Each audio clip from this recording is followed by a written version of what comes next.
Okay, let's talk about the plot. So probably the easiest way to describe this is in terms of organizations because that's what The Wire is kind of all about. So I want to talk about three organizations. One is the Barksdale organization. One is the Major Crimes Unit, and the other is the Marlowe Stanfield organization. Right. So those are in broad strokes the three organizations we need to know about in order to understand the fourth season of The Wire. Essentially, in the first season of The Wire, we're introduced to this guy named Avon Barksdale, who is basically a drug kingpin in Baltimore. The Major Crimes Unit is initially tasked with bringing down the Barksdale organization. Most of the major police characters we see on the show belong to or are affiliated with or used to be affiliated with this Major Crimes Unit. And it's led by Lieutenant Daniels, Cedric Daniels, and then some of the other major players are Jimmy McNulty, Kima Greggs, Lester Freeman. In this season, Prez Belusky is an important character. He was involved in an accidental shooting where he inadvertently shot another police officer, and so with his policing career finished, he's now become a teacher, and we see the beginning of his teaching career in season four. The title of the series, The Wire, refers to a wiretap that the Major Crime Unit gets in order to infiltrate and expose the Barksdale organization. At the end of the first season, the Barksdale group is ultimately brought down to an extent. Barksdale's arrested. A number of his lieutenants are also arrested. Significant in the fourth season, a guy named Weebay is arrested. So at the end of season three, the Barksdale organization is basically decimated, and Marlowe Stanfield's rival organization becomes the new powerhouse in the West Baltimore drug trade. And Marlowe's organization, really, all you need to know, I think, about Marlowe in broad strokes is he has two lieutenants who are quite interesting and sort of charismatic characters, and they're Chris and Snoop. Chris is a guy, Snoop is a woman, and they're they're very good at what they do. In season three, there's a law enforcement experiment undertaken by Major Bunny Colvin.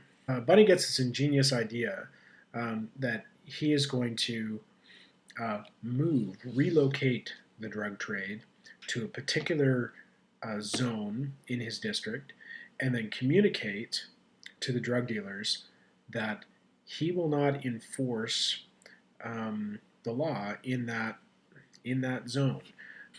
The kids on the corner kids, joke that what he's done is created a miniature Amsterdam, which they call Hamsterdam, in the middle of Baltimore. And so within Amsterdam, you get everything: prostitution, uh, sale of drugs. All of this is happening right under the police's nose. But the rest of the district, uh, crime goes down dramatically.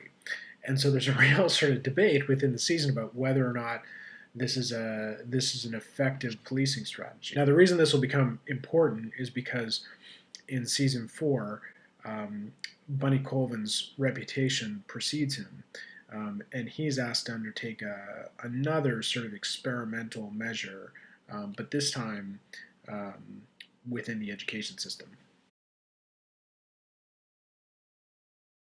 I think probably the easiest way to do this now is just to run through a few important characters who maybe don't map on to those three organizations I started with. There's about five of them I think we want to go through. Okay.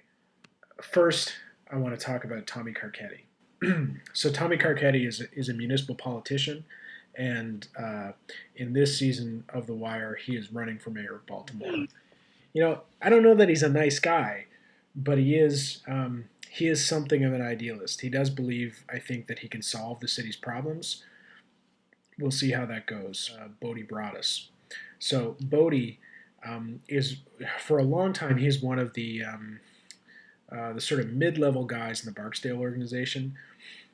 He's an extraordinarily sympathetic character, I think, Bodhi. It may not appear that way at first, but um, Bodhi's smart. He's a clever guy, and you imagine in a different circumstance, given a different opportunity, that he could have been really successful. Um, but what we get with Bodhi at the beginning of season 4 is that the Barksdale organization has basically been gutted, and so he's working for um, a group that doesn't really have a clear leader or a clear agenda, and he finds himself at odds with quite a powerful Stanfield organization. Dennis Cuddy Wise. Um, the backstory for Dennis is essentially that he was what they call a soldier or an enforcer for in the drug trade in Baltimore for a number of years. He went away and did some time in prison, considerable time, more than a decade, if I recall. Um, and when he gets out, he tries to start up again with Barksdale's people, but ultimately realizes he can't. He can't do it. He's just no longer got the stomach for it.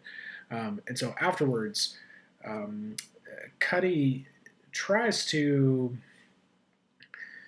um, make a difference in his community, essentially by starting a gym. So he runs a boxing gym for some of the local youth. Bubbles. Bubbles is one of the most lovable and heartbreaking characters on The Wire. He's homeless and he's a heroin addict. He's also close friends with Kima Greggs, police officer, and has worked with the Major Crimes Unit in bringing down the Barksdale organization in the past. So he's also a CI, an informant for the police. And in this season, he's taken another young man named Sherrod kind of under his wing, under his care. Omar he's kind of a modern day Robin Hood. He steals from drug dealers, but then he just keeps the profits himself. But you can imagine it's a dangerous line of work to steal from drug dealers for a living. Drug dealers tend not to be particularly forgiving. Um, but Omar is extraordinarily capable, extraordinarily dangerous, and intimidating. But one of the other really interesting things about Omar is that he has a real sense of morality about him. Omar talks a lot about a moral code or an ethical code. Omar's backstory is somewhat tragic. He's also an avenger, a revenger. He crossed the Barksdale organization by robbing from them, and in response, they murdered his boyfriend.